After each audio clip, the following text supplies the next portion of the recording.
Fawn and Matt. We're an interracial couple with 2 kids wanting to do something that highlights the power of friendship and what it means to be in the company of true friends. We're going to move our society away and out of the loneliness epidemic and into a friendlier, happier world. Welcome to our friendly world. Better, stronger, together.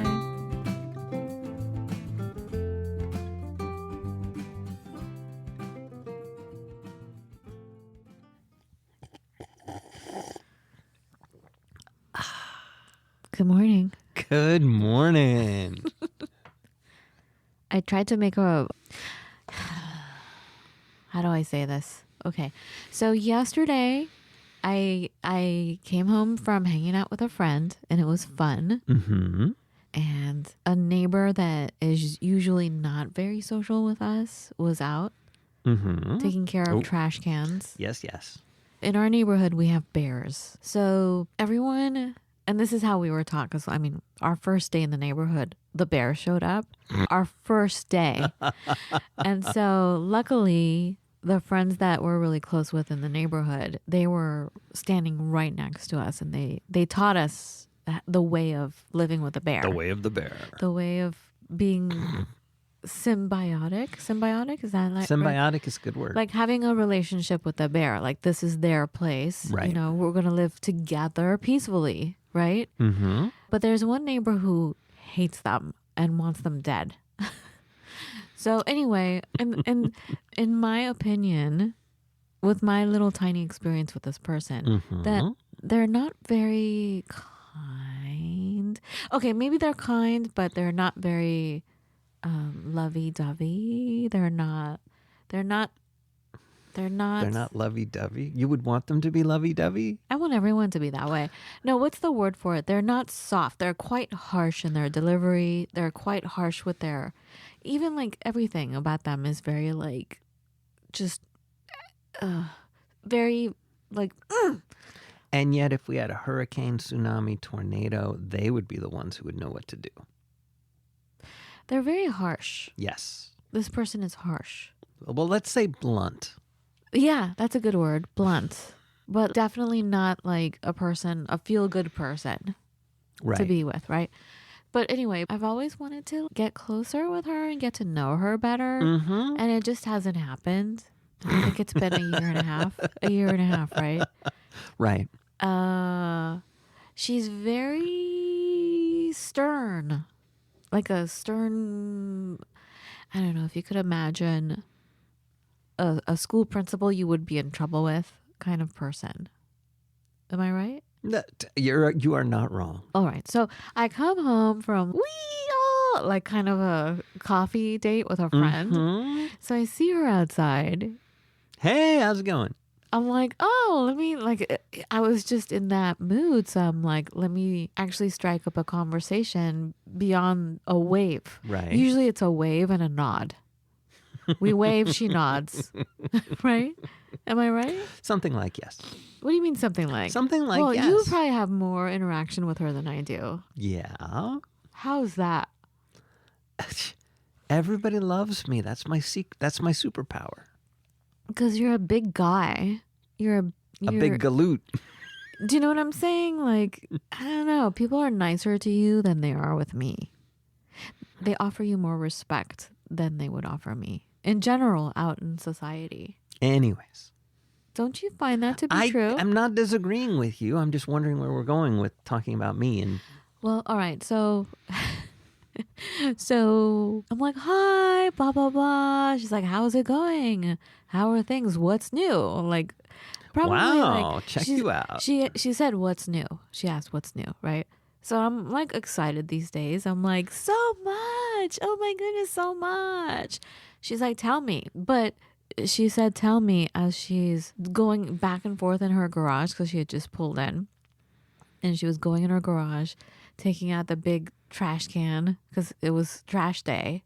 And I forgot. Oh, that's right. She has her bear ritual. She sprays ammonia all over the place and then puts mothballs down, anything to get the bears to stay away. Right. And I'm trying to stay away because I can see the spray bottle coming out. And I'm like, okay, well, I don't want to be around that. Mm-hmm. And she's like, come follow me. And, because she's so authoritative. Yes'm. Yes'm. Yeah, exactly. So I'm like, okay. I'm like following her back and forth. She's making me follow her back and forth. Not making me, but like she motioned. And because I was wanting to connect, I followed her like a sheep back and forth. So she starts spraying, and the spray of ammonia, like a cloud, comes right over me. I was with fresh new clothes, freshly shampooed hair, all of that. And it went in my mouth, like the cloud of it. And then I moved over. I didn't want to be rude, but I moved over. Right. And then the wind shifted and Yay. brought it over to there. Standard like campfire stuff. Yes, I get it. Gosh. So... And this factors into what I'm about to tell you regarding friendship. Okay. Like walls and clouds people create around themselves. So you can't be close to them. Mm-hmm. Anyway, so she's like, what's new? Blah, blah, blah. How are the kids? I'm like, oh, the kids are great. Pretty much, ups and downs. But yeah, we're thinking about colleges and stuff. And they're so excited. And then I did the typical thing, which I shouldn't have. Parents say stuff like, well, I'm not ready for it. They are, but I'm not ready for it. I was just kind of just goofing around. There's thank you for your service. Remember that episode? Yes, right. Absolutely. You say things that fill space. Yeah, because I know not to get too close with her because I've noticed she is harsh. I thought it was innocuous enough just to say, hey, yeah, the kids. I just basically described how they're excited about college, which they totally are. And then I made the mistake of saying, oh, but I'm not. Because I don't like, there's so much into it. Right. Mind you, she doesn't know anything about us, really. Right. She doesn't know anything about me. Other than I'm a homeschooling mom that we're always hanging out with the kids. And we like to. As a family, we actually enjoy each other's company. Right. Which is unheard of in most families in the United States, I think. Like during the pandemic, all these moms would call me and go, oh my God, I'm going crazy. Get me out of here. Because they're with their kids. I love it. I'm sorry, but this is our normal life. Thank you for I'm glad that I was going to say thank you for the pandemic, but not for the harshness of it. No, don't get me wrong. I'm just saying the lessons that come out of it. It allowed families to be together, right, where normally they wouldn't. Right. That's what I was saying. Thank you to. But I was just struck by how people really don't want to be together, to sit in a room together. You're right. It can be hard, for sure. Why? Well, I think as distance grows, it gets harder to bridge the distances. You know what? Never mind. You should strive to, but that's beside the point. I mean, if you have whole other show we should maybe do. Well, yeah, I was going to say, I imagined certain relatives. I can't even stand a phone call. It takes me days to detox from one phone call. So I can't imagine being in the same room with them. And that happens because there is no respect. There is no understanding and loving each other and like totally hearing each other and being supportive of one another. That's not there. So yeah, you don't want to be around that. I get it. But like parents and their little kids, I don't know. I feel like that's where everything stems from. You're not wanting to hang out together. And that's how people learn about friendship, is how the dynamics are within the family. Right. Like the people closest to you as you're growing up. Is there distance? Like, do you not want to hang out together? Do you feel like you're a burden? Do you feel like they don't really want me here? They don't really get me? They don't even see me? They're not listening to me? Yeah, you don't want to hang out with that. And you learn that as a kid. So how are you supposed to have friendships that are meaningful and true friendships if that's all you ever know about relationships? And as a kid growing up, that's all you know is that kind of relationship. Right. So I think it would be a miracle, in my opinion, for someone growing up in that atmosphere to be able to be a true friend to someone or recognize that when they see one and knowing how to hold on to that. Because you do have to be selfless. You do have to be unconditionally loving. It's not just for romantic relationships. It's for all relationships. Anyway, so back to the trash can and the ammonia. And the question, the very innocent question, like, how are things, right? Right. It led to me saying the kids are great, they're excited. I'm not. Haha. Like, I even like kind of went, like I was just the Oh, nervous Lord. laughter. And immediately, is the word tirade? Immediately this barrage of like unsolicited Advice? reprimand Oh, even came better. at me. Biggity. And I'm standing there like, what just happened? So basically I was told that I'm being selfish and that my kids are going to hate me and my kids are going to resent me, that I need to stop living vicariously through them and wanting them to do what I want them to do. And I mean, she wasn't talking normally either. It was with like a vengeance. And I'm like, and every time someone says something to me, I take everything to heart. Right. I'm like, oh my God, is that what I'm doing? Like, and then I'm just standing there and she won't even let me put a word in to like defend myself or explain, hey, that's not what I was saying. I am pro-college. I want them to study. Hello?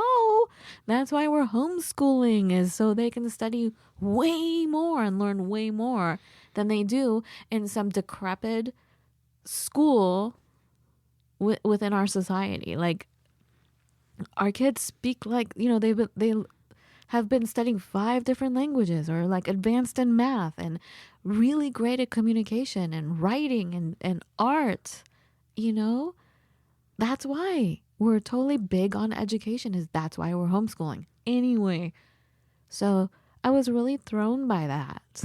Really thrown. And now I'm covered in ammonia. And even better. So the way it ended was, thank goodness, because the tirade was not stopping.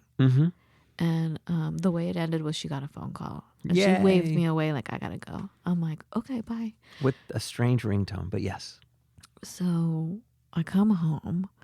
I'm like, I feel like I went to take a shower. Well, you came in, you're like, oh my God, should I, shouldn't I? And I'm like, please do, please. Because you smelled me. You're like, yeah, I smell it. The other thing is like, you'll like go through and like, you'll second guess that for the rest of the day. Well, first of all, it was in my mouth and in my nostrils, right? But I thought, well, maybe it's just me. But you smelled it on me. I smelled it on you, but also it was gonna linger in your hair and on your clothes, and you were gonna smell it the rest of the day. So here I go. Like, I don't know. I saw this movie when I was a kid about someone who went through a nuclear like thing that happened, like in a lab, and they had to scrub her down to take the radiation off of her. It was like one of those showers. I was just like, ugh. And then every article of clothing and jewelry I was wearing, I had to wash that too. It was everywhere. Like, so anyway, it started me thinking after I talked to you that there's not only a wall, but like that cloud of the spring. Anyway, so many things to talk about, so many levels of me trying to understand what happened with this interaction. To talk about friendship, of course, but what was that? Because that same 24 hours, that led to a whole chain of events. And I'm like, this is terrible. So I went and I took all my clothes and some of the kids' clothes that needed washing. Usually you put things in the washer and dryer before the sun comes up. Right. So you go in the basement and it's dark in there. You don't really see a lot, right? You're in and out really quick. So I went down. It's daytime. And I'm like, whoa, what's this on the ground? You guys, there was a swarm of these bugs. Same kind of bug. And I'm like, what is this? Mind you, I'm freshly showered, all cleaned up. I'm like, and then the closer I look, the more I realize it's a swarm. It's all over the ground. It was covered. Everything was covered. Everything in the basement was covered with these bugs, and some of them had wings. And so I put stuff in the wash. I start vacuuming them up, and then I come upstairs and I start looking it up on the internet, trying to figure out what is this bug? go back downstairs, take pictures of one, a macro shot of a couple, and found out they are termites. Oh my goodness. All right. So that leads into like, okay, we got to call an exterminator right now, or somebody to come in right now. This is like epic. Epic, you guys. Let's call it biblical. And while I'm waiting for the guy to call us back, I'm looking up spiritually what it means to have termites. And it was actually quite positive. It's about resilience and perseverance, getting the job done. I'm like, okay. So I started to think of the show we did a long time ago about the farmer. Is it good? Is it bad? I don't know. The farmer gets a horse shows up, and the neighbors are like, oh, you're so lucky. He's like, maybe so, maybe not. And then the horse, as his son tries to train the horse, he breaks his ankle or something. He gets thrown from the horse and he breaks his leg. And so the neighbors come and they're like, oh, such bad luck. Terrible bad. And he's like, maybe so, maybe not. And then the army comes to take all the young men to war, but they can't take him. Anyway, goes on and on. So thankfully, because I got sprayed with ammonia, I noticed that. You wouldn't have noticed it. You're right. Because as the exterminator comes, we get a full-on lesson in termites and the area we live in, what causes that, why the swarm. We learned so much. We got a crash course in that. And this is the time of year where it may occur. Right. And then he taught us how it occurs and why. And oh my goodness, it was nuts. It was a nutty day. And that same day, I'm like, I go to the exterminator. I'm like, is this like an STD, like a sexually transmitted disease, so that now we have to tell our neighbors that we have this? He's like, it's up to you. I'm like, what does that mean? Do we tell them or not? Like, do we get labeled, like as the ones with the termites? So anyway, I couldn't handle any more negativity. There was so much happening. Mm-hmm. There's been so much happening in the last 2 weeks. Anyway, so I'm like, okay, we got to tell our besties. So we did. One bestie took it great. She's like, okay, cool. Thanks for telling me. I'm going to go check my basement right now. The other one, I got venom. It was the same thing. So that's when I normally come to you, Matt. I'm like, Matt, break this down for me. What happened? Is happening? Why am I getting this kind of venom? I call it venom. Whatever it is I'm getting from these people. Mm-hmm. What's happening? And what'd you say? Well, I said, okay, so let's not forget, everybody is basically doing the best they can. Everybody always acts in a moral way, but we have no idea what other people what's happening with them. And the other thing is people have this really nasty habit of projecting onto you their own stuff. So it can be a complete and utter jumble of, why did I get this reaction? Yeah. And sometimes it's like, oh my God, this is just one more thing.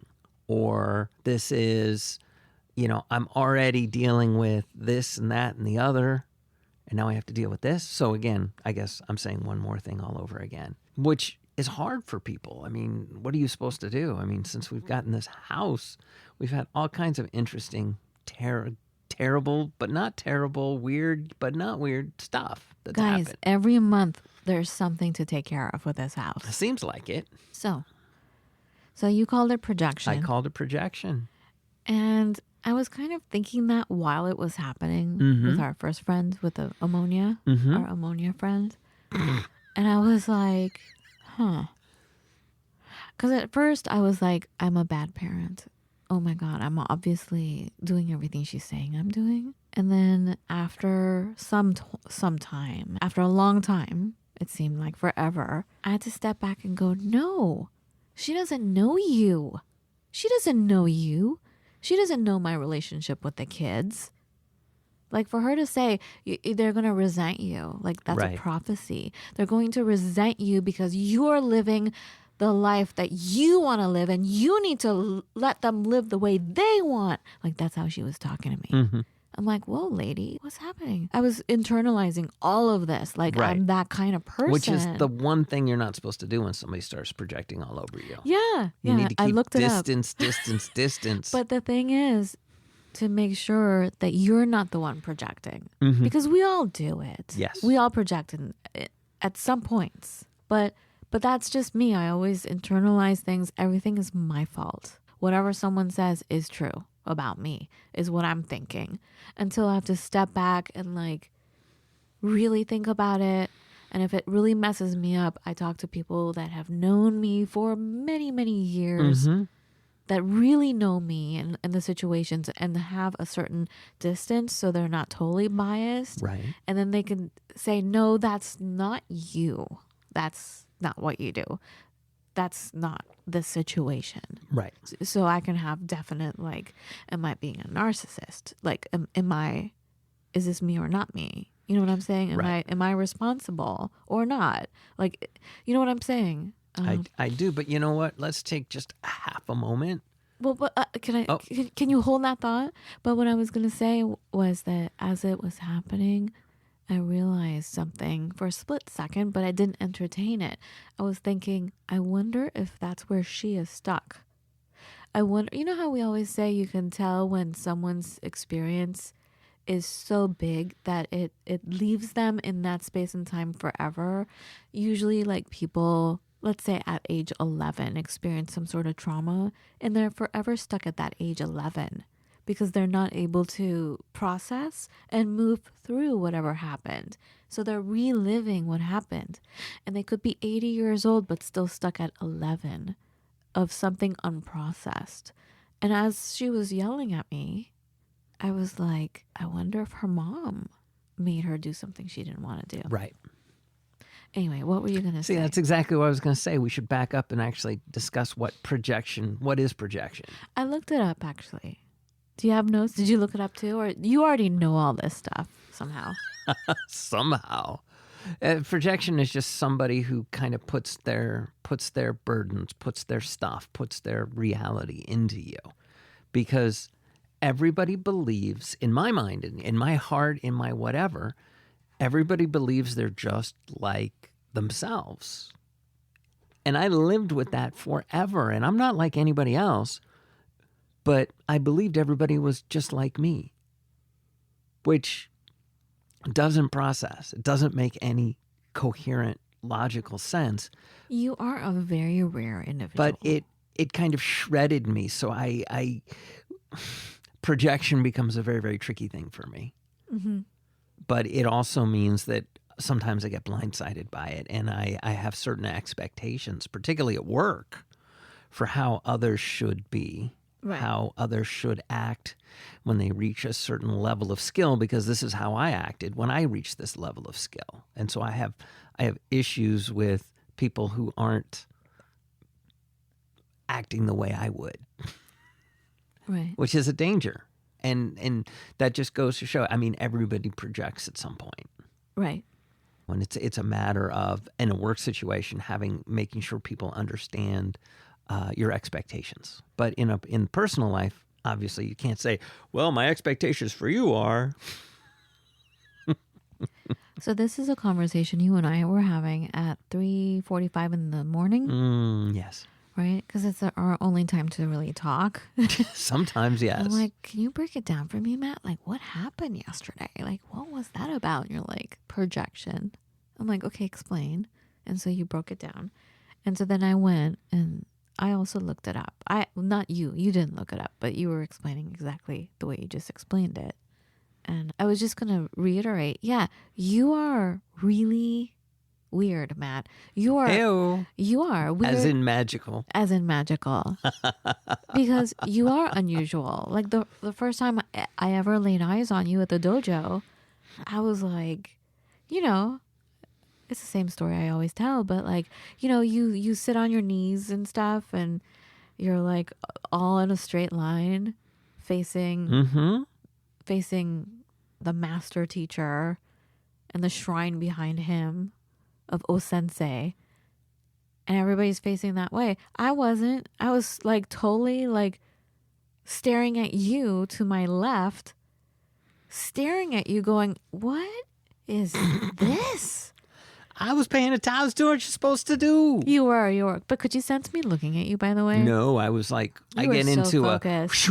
I was like, I don't think my shoulders were even facing the front of the room. I was just like, everybody's facing the front of the room. I'm facing to my left, Matt, probably scrunching my face like, what is going on here? You're very unusual. You really are. I was focused on class. What was I doing that was so weird? No, your whole presence, everything, the way you think, the way you behave is very unusual. It's not like most people. So like when you said, you tend to think, you thought that you assumed everyone would think like you. Everyone thinks that, right? Yeah, exactly. But you truly think differently. Well, and Which is so why we get along. It vehemently shook me by my shoulders the more often that, as far as like, metaphorically, if you will, when it gets thrown at you, how different you really are. Right. Constantly. And thank God for you, because you kind of said that about me, as I would come crying every day after a full day of work, coming to the dojo in tears a lot because of work. And you would talk to me and you consoled me, consoled me, all of that. But anyway, so I looked up the whole projection thing. Mm-hmm. And so it said exactly what you said, displacing one's feelings onto a different person, animal, or object, which is interesting. It is. Like, I wonder what that looks like, projecting onto an object. Well, I mean, look at you, you rock. I have, once upon a time, I have projected onto like a stuffed animal frustrations and then thrown it across the room. Is that projection? I projected all over this poor little, stuffed bear. Like the bear is... And hurled it. Oh, dear. Well, no, I had to get it away. Okay, so this comes from... I found this all on everydayhealth.com. Oh, dear. Okay, so that's displacing. That's the definition. And then the signs of projection is being defensive, making unfounded accusations, and being overly critical. Unfounded critical. Uh-huh. Okay, the causes of it. Interesting. People tend to project because they have a trait or desire that is too difficult to acknowledge. Rather than confronting it, they cast it away and onto someone else. This functions to preserve their self-esteem, making difficult emotions more tolerable. So it makes sense. So I talked about being a teen, going off to college, which is a big time in a person's life. Mm-hmm. And I'm sure that was a huge time for her. And God knows what she got from her mom at that point. So as soon as I brought that up, she was not able to see anything but her experience. She was not able to hear me, but was reliving, hearing everything from her experience. So I wasn't even there anymore. Right. I was a teddy bear. You were just a vessel, yes. Yeah. Okay. It's interesting. Everydayhealth.com also went into talking about how projection affects the health. It affects the health. If someone does it a lot, they said it's likely to lead to some rocky relationships. Hello. You think? Like I said, I'm never going to talk to this person like that ever again. I'm just going to wave from now on. Right. I can't be friends with that. Well, there's more to it going on with that person, by the way. I know. There's a lot more. And I don't have it in me to constantly... No. I'm not saying you should do anything about it. There are people who you need to keep at a distance. And she is one of those people. And I felt that from the beginning, which is why it weirded me out whenever she asked me for help or a favor. Like, I did her a favor. Right. And I just got that out of her house as quickly as possible after I was done. I didn't... No idle chit-chat, no nothing. I didn't even tell you this. I literally... First time in her house, she's like, houses are all similar. So, do you want to see what I've done? And she told me stories about the house and blah, blah, blah, blah, blah. And then after I'd done a computer thing for her, she was like, yeah, you go downstairs, check out the kitchen. And so I did. And then I just left. I didn't say goodbye. You didn't say goodbye to I did her? not say goodbye. I just got out. I was done. Yeah, because you say goodbye, you don't know what that's going to lead Well, to. and also she was meeting with a plumber, and that's why she needed some computer help to watch a video, blah, blah. It doesn't matter. Completely irrelevant. But I just left. I just left. Because, yeah, exactly. It could have been 15, 20 minutes until I left, and I just wanted to get home. So, But understanding, if we think back to other podcasts we've done, she has her inner Popeye the same way we all do. And she is very focused on her inner Popeye. But her inner Popeye is more like the scorpion. yeah. Okay. Oh, yeah, that's what you were saying at 3:45 in the morning. Yes. Hold that thought. Can I just finish this sentence about what this psychology thing said? Please remember the inner Popeye. Hold on. Let me just finish. So this can lead to rocky relationships. Okay. It could also be a sign of depression and anxiety and to borderline narcissistic and antisocial personality traits. Okay, I have some more notes about it, but tell me about the inner Popeye. Yeah, because that's why as soon as you said projection, I was intrigued. Mm-hmm. And then at 3:45 in the morning, at this point was like 3:50 in the morning, when you got to the inner Popeye and the scorpion, that's why I was like, we need to tell our friends about this. Right. We need to do an episode. And it was this point that was like, this is what everyone needs to hear. Go, Matt. So I always talk about the inner Popeye because Popeye is the cartoon character who is what he is. I am what I am. And there's a power in that. And there's an understanding because Popeye very much knows exactly who he is. No question. And I strive to make sure that I can hold to my inner Popeye and I understand my inner Popeye.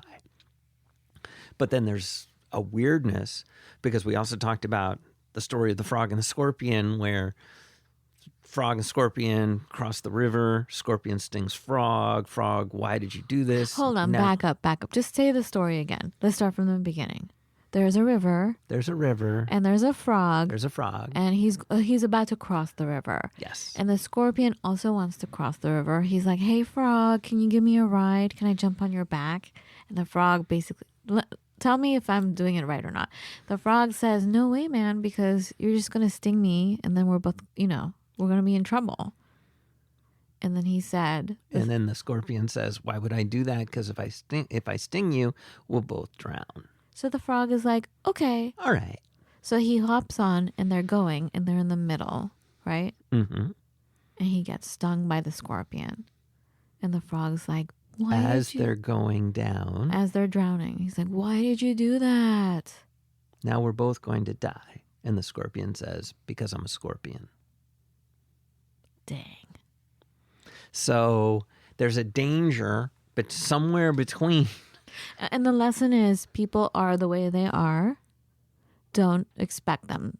That's what, this sounds harsh. Don't project your own goodness or whatever into it. There's projection all over this, right? Right. Don't make any assumptions about the nature of their character because they are a scorpion. And it's not necessarily a bad thing. Like, if there was a zombie apocalypse, I would want to go to her house and figure out what plan she had because it'd probably make a lot more sense than my plan. I'll be honest. Not even kidding. Right. Period. You don't want to mess with her. She definitely takes care of business. Exactly. Yeah, so if a bear is invading her stuff, she wants the bear killed. Right. And, that's her. I'm willing to bet that she has the accoutrement to make that happen. Oh, my God. But anyways, that's beside the point. Okay. But keep in mind, though, have an understanding of the personality traits that you're dealing with around you. So the scorpion is the scorpion, and that's how they're going to act in these situations. don't project onto them anything. So don't make any assumptions. So I'm always very careful because I like to joke around a fair amount at work.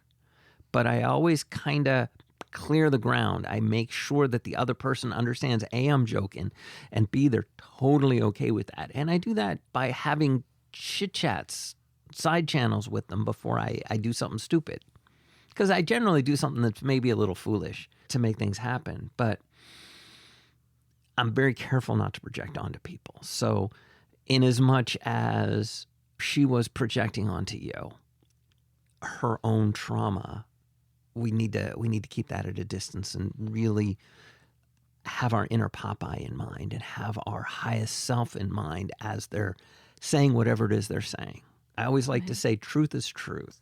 And I get confronted by this all the time. I get confronted all the time with things where people will say, this won't work. And it's like, we'll see. It's always, we'll see. It's not unlike the Chinese farmer. Right. We'll see. Right. If it's good news or bad news. We'll see what happens. Well, Matt, that's exactly what the psychologist said. Check this out.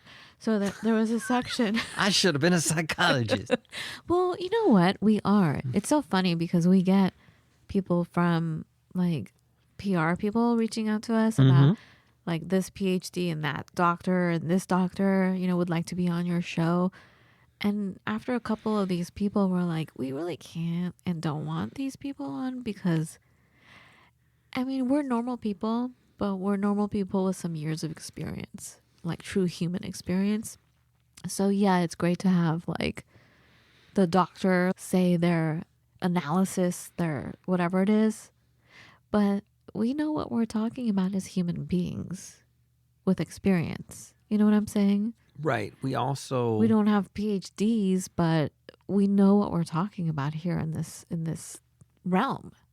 Well, I also think A, we pay attention, and B, certainly for me, and I think for you as well, we can go between tribes. There are tribes now in our society, like with their own rigid structures and hierarchies between work and, Democrats, Republicans. There's just so much like strata there, and navigating it can be tricky. Yes. Anyway, so back to what the psychologists were saying. So there was a section on how to cope. So how to cope if you're the one projecting, and how to cope when you're the one receiving it, right? So if it's you that's projecting, you need to become aware of your triggers and behavior. And this usually involves therapy. But,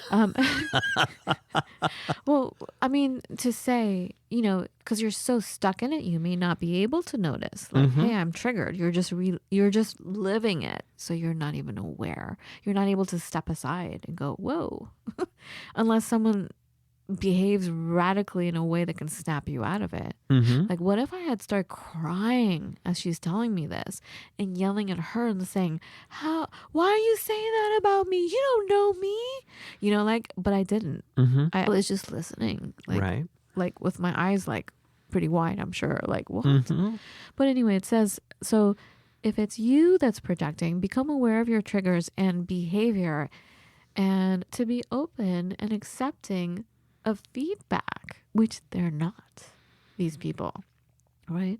When someone triggers a negative emotion in you, reflect instead of reacting. Reflect, but I don't think they're in that space to do it by themselves. And it says it is really about them, or you have to ask yourself, is it really about them, or is it something deeper going on inside of you? So like in this case, is it really that I don't want my kids to go to college and I'm not going to let them? Or is it about you being triggered by this whole idea of a parent maybe having some feelings about their kids going off to college, So how to cope if you're on the receiving end, if you're getting hit with projection. If someone is projecting all over you, you have to remember the criticism or accusation isn't about you, which is what you said. It's more important that you not accept or internalize what the person is saying about you. I do not accept delivery. I accept delivery. I'm like, okay, whatever. Yeah, okay, I'm a terrible. Oh, like, I totally assume it.